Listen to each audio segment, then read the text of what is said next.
1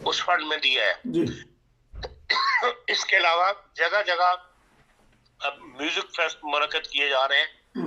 جو مشہور دنیا کے گانے والے ہیں وہ آ رہے ہیں جرمنی, اور وہ اس سے فنڈ اکٹھا کیا جائے گا اور وہ یوکرائن کے مہاجرین پر خرچ ہوگا اور یوکرائن کی امداد کو بھیجا جائے گا. ان تمام جتنے بھی جو اب تو باقاعدہ ڈیٹوں کے ساتھ اناؤنس ہو گئے کہ کس شہر میں کس تاریخ کو ہوگا. سب سے بڑا فیسٹ جو ہے وہ 15 جون کو برلین میں منعقد ہو رہا ہے. اس کے علاوہ دوسرے صوبوں میں بھی, دوسرے شہروں میں بھی, بڑے بڑے شہروں میں منعقد ہو رہا ہے. اور یہ انہوں نے اعلان کیا کہ ہم کسی بھی ماسکو کے یا رشیا کے گانے والے کو یا میوزیشین کو ہم یہاں مدعو نہیں کریں گے.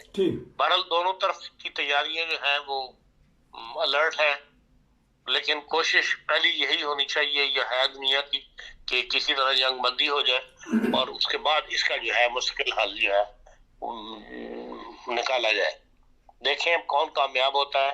بہرحال ابھی تک تو جنگ کی خبریں جو ہے وہ ساتھ ساتھ مل رہی ہیں کہ وہاں بمباری بھی ہو رہی ہے اور ٹینک وغیرہ جو ہے وہ بھی آگے بڑھ رہے ہیں. اچھا جی, یہ بھی بتائیے گا کہ آپ نے یہ اچھی بات بتائی ہے کہ تنظیمیں چندہ اکٹھا کر رہی ہیں. اسٹڈ کی انتظامیہ یعنی شہری انتظامیہ نے بھی لوگوں کو خط لکھے, کیونکہ ایک شہر کی انتظامیہ کا خط مجھے بھی ملا ہے, ہماری نہیں لیکن کسی اور ضلع کی اور صوبے کی. وہ شہری انتظامیہ جو سے نا سامان جو ہے کھانے پینے کا یہ اکٹھا کر رہی ہے تاکہ سپلائی کیا جائے, نہ صرف پیسے تو بلکہ سامان وغیرہ. تو اس بارے میں کوئی آپ کے پاس خبر ہو یا جنرل جو ہے وہ صوبائی حکومتوں نے اپیلیں کی ہوئی ہیں جی, اور اس کے آگے شہری حکومتیں وہ سنبھال رہی ہیں اس کام کو جی کہ بھئی لوگ گفٹ پیکٹ جو ہے وہ بنا کے دیں. جو فیملیز آ رہی ہیں یوکرائن سے, یہ مہاجرین آ رہے ہیں, متاثرین آ رہے ہیں, ان کو گفٹ پیکٹ جو ہے مہیا کیے جائے اور وہاں پر بھی پولینڈ کے ذریعے جو ہے یہ یوکرائن میں پہنچائے جائیں پیکٹ جو ہے. یہ تو کئی دنوں سے کام شروع ہے جرمنی کے اندر. اچھا, اب ایک اور میں پوچھ لیتا ہوں کہ امریکہ کی کیا کوششیں ہیں؟ سننے میں آیا کہ وہ مدد دے رہا ہے اور روس نے الزام لگایا کہ وہ سیٹلائٹ کے ذریعے ہماری جو نقل و حرکت ہے وہ یوکرائن کی فوج کو یا یوکرائن کو بتا دیتا ہے, جس سے پھر وہ بمباری کر دیتے ہیں. تو اس بارے میں بتائیے گا کہ نارمل تو صاف آتے بھی نہیں, صاف چھپتے بھی نہیں, نظر آتے بھی نہیں, تو امریکہ کا کیا؟ جہاں تک یہ سیٹلائٹ والا سسٹم ہے یہ پینٹاگون کی ہر وقت نگاہ میں پوری دنیا ہوتی ہے, یہ کوئی نئی بات نہیں ہے. لیکن بہرحال جب جنگ کی صورتحال پیدا ہو جائے تو دور بیٹھا امریکہ یقیناً یہ کام تو وہ کر رہا ہوگا. یہ تو پہلے دن کی عام سمجھ کی بات ہے کہ اگر وہ اپنے طیارے نہیں بھیجا, اپنے فوجی نہیں بھیجا, لیکن اس قسم کی امداد وہ بہرحال مہیا کر رہا ہوگا کہ وہ روس کی جو سیٹلائٹ کے ذریعے روس کی نقل و حرکت کی رپورٹ جو ہے وہ یوکرائن کو دے رہا ہو اور مدد کر رہا ہو. اور اسی طرح یہاں والے بھی مدد کر رہے ہیں. اب یورپین پارلیمنٹ نے 500 ملین یورو جو ہے وہ منظور کیے ہیں, جس کا اسلحہ جو ہے وہ یوکرائن کو دیا جائے گا. اب وہ اسلحہ بھی تو ماسکو کے خلاف استعمال ہوگا نا, تو اس کے خلاف استعمال ہوگا. تو دونوں طرف سے جو مدد کوئی کر سکتا ہے, جو اس کا اتحادی ہے وہ کر رہا ہے. ہاں یہ آپ کہہ سکتے ہیں کہ ماسکو اس وقت اکیلا لڑ رہا ہے یا روس اکیلا لڑ رہا ہے, لیکن یوکرائن کے ساتھ تو فوجی مدد نہیں ہے لیکن اسلحے کی مدد ہے, پیسے کی مدد ہے. وہ بہرحال یورپی یونین بھی کر رہی ہے, نیٹو کے سارے ممالک 26 ممالک کر رہے ہیں. تو یہ بتائیے گا کہ یوکرائن کس طرح مزاحمت کر رہا ہے؟ چھوٹا سا ملک ہے, تھوڑی فوج ہے اور لوگ جو سے سول ہجرت پہ ہیں, ساری انتظامیہ ان کو سنبھالنے پہ لگی. آپ کو کس نے کہا جی اس کی چھوٹی فوج ہے؟ یوکرائن کی بڑی سٹرونگ فوج ہے اور سب سے کامیاب ٹینک جو ہے وہ یوکرائن میں بنتا ہے. اچھا, پاکستان نے بھی یوکرائن سے ٹینک خریدے ہوئے ہیں. ٹھیک, لیکن یہ بتائیے گا کہ روس کے مقابلے میں تو اتنی فوج طاقتور نہیں نا ان کی. دیکھیں ایک زمانے میں تو روس سے ہی سب کچھ ان لوگوں نے سیکھا ہے. ٹھیک ٹھیک. جو URSS تھا اس وقت یہ سارے ممالک روس کے ماتحت تھے اور روس نے ہی یہاں سارے نظام قائم کیے تھے. تو یوکرائن کی فوج جو ہے وہ لڑنے میں روس کی فوج سے کم طاقتور نہیں ہے. صرف یہ ہے کہ ان کے پاس ایٹمی میزائل اتنے نہیں ہیں یا اسلحہ ساتھ سکتی ہیں اتنی زیادہ نہیں ہے جتنی روس کے پاس ہے. اس کے لیے باہرلی امداد یہ دے رہے ہیں یورپین اور نیٹو ممالک.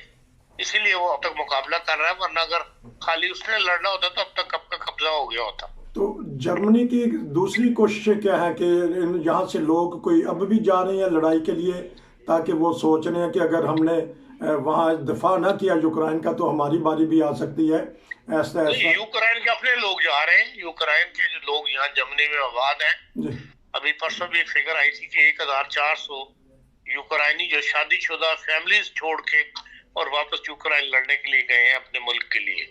ٹھیک۔ تو بہرحال وطن کی حفاظت کے لیے یوکرائن سے لوگ تو جا رہے ہیں، دوسرے مالک سے، جرمنی کے علاوہ دوسرے مالک سے بھی یقیناً جا رہے ہوں گے۔ تو یہ بھی بتائیے گا کہ جو وہاں بہرحال انہوں نے پابندی لگائی ہوئی ہے کہ بھئی 15 سال سے لے کے 65 سال تک کا کوئی بندہ مرد یوکرائن کا ملک نہیں چھوڑ سکتا۔ اچھا، یوکرائن والوں نے صرف اپنی یوکرائن لوگوں کے اوپر یا غیر ملکیوں کے اوپر بھی اب انہوں نے پابندی لگا دی ہے؟ صرف اپنے یوکرائن کے لوگوں، یوکرائن کے لوگوں نے پابندی لگا دی ہے۔ نیشنل ہے وہاں کا۔ اچھا، یہ بھی بتائیے گا کہ اب جرمنی کے اوپر مہاجرین کا بوجھ پڑے گا تو ان کے اوپر کیا انہوں نے تیاری سوچتے ہیں، کیا کریں گے؟ لاکھوں کی تعداد میں ایک دم آ جائیں گے بوسنین کی طرح، اس بارے میں انہیں تجربہ ہے، جب شام اور عراق سے 2 ملین آ گیا تھا اس کو بھی سنبھال لیا تھا کہ نہیں سنبھال لیا تھا؟ تمام سپورٹس ہال بند کر دیے گئے تھے، جی تمام یونیورسٹیز کے ہالس بند کر دیے گئے تھے، لوگوں کو ٹھہرایا تھا۔ اب بھی یہی حال ہے، اب بھی جو بلڈنگیں بڑی بڑی ہیں ان کے اندر فرینکفرٹ میں بھی ٹھہرائے ہوئے ہیں۔ ملٹی کلچرل آرم نے جو نئی بلڈنگ بنائی ہے منجر لینڈ سے 293 کے اوپر، وہ ساری بڑی بڑی ہے ان کے ساتھ۔ اسی طرح سپورٹس ہال جو ہے اسکولوں کے، ان کے اندر بھی ان کو ٹھہرا رہے ہیں۔ بہرحال آرگنائزڈ قوم ہے اور اس معاملے کو سنبھالنا ان کے لیے کوئی ایسا مشکل نہیں ہے۔ نظر آنا شروع ہو گئے ہیں یوکرائن کے لوگ سڑکوں پہ، بازاروں پہ، یا اخباروں میں، یا کوئی خبریں آنی شروع ہو گئی ہیں کہ یوکرائن کے لوگ آ چکے ہیں یہاں ہمارے صوبے میں؟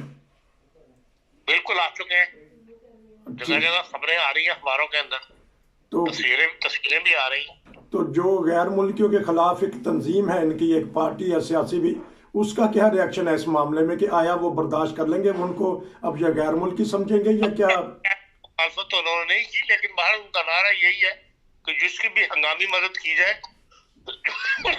اس کو حالات کی درستی کے بعد واپس اپنے ملک جانا چاہیے۔ ٹھیک، اب آخر میں یہ بتا دیجیے گا کہ آپ نے کہا تھا کہ جو یہاں وزیر اعظم تھے شروڈر، وہ ناراض ایس پی ڈی کو کر بیٹھے ہیں، تھوڑی سی ان کی تفصیل بتا دیجیے گا اگر کوئی وقت ہے آپ کے پاس تو۔ نہیں دیکھیں، شروڈر جب کنساسر سے ہٹے ہیں، مطلب اپنے پیٹ کے بعد، اس وقت انہوں نے روس کے ساتھ ایک معاہدہ کر لیا تھا اور روس کی جو سب سے بڑی دو گیس کمپنی ہے ان کی چیئرمین شپ سنبھال لی تھی، اور اس کو پسند نہیں کیا گیا تھا یہاں پر، اور ان پر کافی تنقید ہوئی تھی، اور ایس پی ڈی نے باقاعدہ ان کو پریشرائز کیا تھا کہ وہ یہ جاب نہ لے، لیکن اس کے باوجود انہوں نے وہ جاب جو ہے وہ قبول کر لی تھی، اس لیے ان کا ایک ایکٹیو رول جو ہے وہ ختم ہو گیا تھا۔ لیکن جو مارٹن شولز، جو اب مارٹن شولز کہہ رہا ہوں، اب جو ہے شولز جو نئے چانسلر بنے ہیں، یہ بہرحال انہی کا تیار کردہ ہے اور ان سے ان کے قریبی تعلق ہے، لیکن بہرحال اب ایس پی ڈی کے جو جنرل باڈی اجلاس وغیرہ ہوتے ہیں اس میں شروڈر کو بلایا نہیں جاتا، یا وہ خود نہیں آتے، لیکن بہرحال دیکھے نہیں جاتے۔ آپ کا بہت شکریہ کہ آپ نے جنگی حالات کے بارے میں بھرپور تبصرہ کیا۔ انشاءاللہ ہم آپ سے مزید خبریں لیں گے، کیونکہ آپ نے کہا کہ حالات ہر لمحہ بدل رہے ہیں۔ تو اسرائیل کے وزیر اعظم نے بھی کوشش کر لی ہے، ترکی کے صدر نے بھی کوشش کر لی ہے، یورپی یونین بھی کوشش کر رہی ہے کہ کسی نہ کسی طریقے سے آنے والے دنوں میں یہ جنگ رک جائے تاکہ وہاں امن ہو۔ بہرحال جو تصاویر خان صاحب نظر آ رہی ہیں یا فلمیں نظر آ رہی ہیں، بہت ہی کھنڈرات میں بدل گئے ہیں شہر، بڑے بڑے جو ان کے شہر ہیں وہ تباہ و برباد کر دیے گئے ہیں۔ وہی عراق اور لیبیا والی کہانی نظر آ رہی ہے یہاں بھی۔ میں نے کوئی محسوس ہو رہا ہے کہ لیبیا اور شام کی طرح یہاں بھی کھنڈرات میں بدل جائے گا شہر؟ یہ بھی نہیں، وہ تو غریب ملک ہے، چھوٹے ملک ہے، وہاں پر تو بمباری کے لیے دنیا نے مدد کی تھی، یہاں تو بمباری کے لیے کوئی تیار نہیں، آپ صرف اسلحے کی مدد دے رہے ہیں نا۔ ناظرین، یہ تھا آج کا تبصرہ۔ جڑے رہیے 9 بجے کے ساتھ۔